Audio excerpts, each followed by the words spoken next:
ओम नमः शिवाय। जय शिव शंभु, जय भोलेनाथ, जय श्री महाकालेश्वर महादेव। सभी भक्तों को प्रणाम। 12 ज्योतिर्लिंगों में हमने 2 ज्योतिर्लिंग का पूरा विस्तार आपको बताया, जिसमें पहला था सोमनाथ मंदिर, दूसरा था मल्लिकार्जुन मंदिर।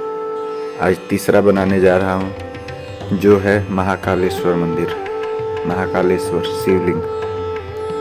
भक्तों, कहा जाता है कि उज्जैनी में, जो आज उज्जैन नाम से जाना जाता है, पहले उज्जैनी जाना जाता था।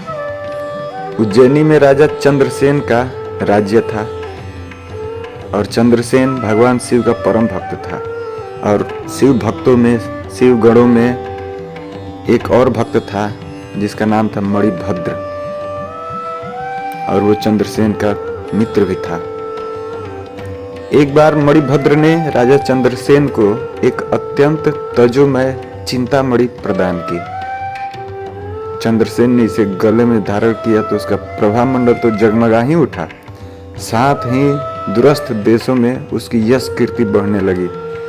उस मणि में इतनी शक्ति थी, उस राजा का पूरा नाम वैभव बढ़ने लगा चारों ओर। अब यह देख उस मणि को प्राप्त करने के लिए दूसरे राजाओं ने भी प्रयास आरंभ कर दिए। कुछ ने तो प्रत्यक्ष ही मांग ली, कुछ ने विनती की। चूंकि वह राजा की अत्यंत प्रिय वस्तु थी, तो राजा तो वह किसी को देने के तैयार नहीं थे, सबको मना कर देते थे। अंततः उस मणि पर कुछ राजाओं ने आक्रमण कर दिया। शिव भक्त चंद्रसेन भगवान महाकाल के शरण में जाकर ध्यानग्रस्त हो गए। जब चंद्रसेन समाधि में थे, तब वह कोई गोपी अपने छोटे बालक के साथ लेकर दर्शन हेतु आई। बालक की उम्र लगभग 5 वर्ष होगी और गोपी जो थी वो विधवा थी, उसकी माँ। राजा चंद्रसेन को ध्यान मग्न देखकर बालक भी शिव की पूजा हेतु तैयार हो गया। वह कहीं से एक पसाड़ ले आया और अपने घर के एकांत स्थल में बैठकर भक्ति भाव से शिवलिंग की पूजा करने लगा। कुछ देर पश्चात ही उसकी माता ने भोजन के लिए उसे बुलाया, किंतु वह नहीं आया। माता ने बार बार बुलाया, आवाज दिया, पर वो बच्चा तो ध्यान में था शिव के। अंत में माता उठ के गई कि मेरा बालक कहाँ है देखने के लिए। तो उन्होंने देखा कि बालक तो ध्यान मग्न बैठा है और इसकी आवाज सुन ही नहीं रहा। तब क्रुद्ध हो माता ने उस बालक को पीटना शुरू कर दिया। समस्त पूजन सामग्री उठाकर इधर उधर फेंक दी। ध्यान से मुक्त होकर बालक चेतना में आया तो उसे अपनी पूजा को नष्ट देखकर बहुत दुख हुआ। अचानक से उसकी व्यथा की गहराई से चमत्कार हुआ। इतना वो दुखी था कि उसके अंदर से एक चमत्कार हुआ। भगवान शिव की कृपा से वहां एक बहुत सुंदर मंदिर निर्मित हो गया। मंदिर के मध्य में दिव्य शिवलिंग विराजमान था एवं बालक द्वारा सुसज्जित पूजा यथावत थी। सारे सामग्री वहां पे आ गए। उसकी माता की निंद्रा जब भंग हुई, तब वह भी आश्चर्यचकित हो गई कि ये कैसा हो सकता है चमत्कार। और जब ये बात राजा चंद्रसेन को पता लगी, तब वह शिव भक्त बालक से मिलने पहुंच गए। और यही जानकारी जब अन्य राजाओं को भी मिली, तो वो भी वहां पे पहुंचे।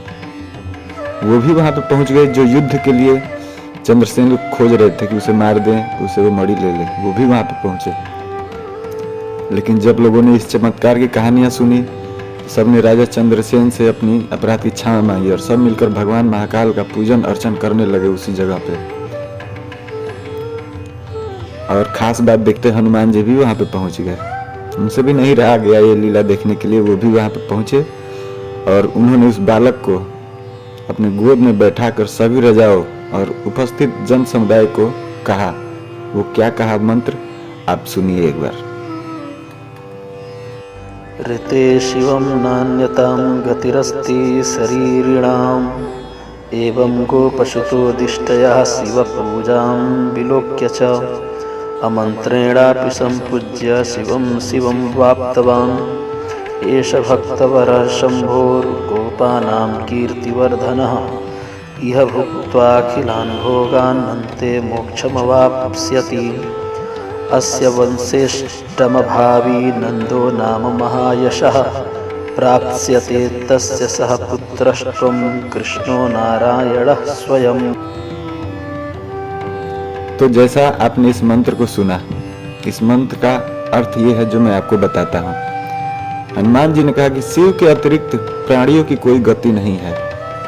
इस गोप बालक ने अनन्य शिव पूजा को मात्र देखकर ही, बिना किसी मंत्र अथवा विधि विधान के शिव आराधना कर शिवत्व सर्वविध मंगल को प्राप्त किया है। यह शिव का परम श्रेष्ठ भक्त समस्त गोपरजनों की कीर्ति बढ़ाने वाला है, यानी कि जितने गोपियां हैं इन सबका ये भविष्य में कीर्ति बढ़ाएगा।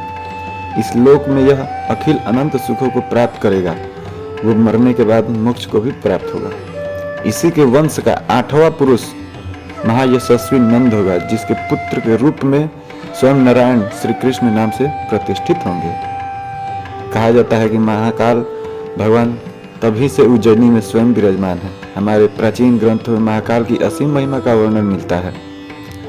महाकाल को साक्षात राजा धीराज देवता माने गए हैं। शिवरात्रि दिन समूचा शहर शिवमय हो जाता है। चारों ओर बस शिव की ही गुंजन सुनाई देता है। सारा शहर बराती बंद शिव विवाह में शामिल हो जाता है। अगले दिन अमावस्या को शहर के अत्यंत आकर्षक दर्शन होते हैं।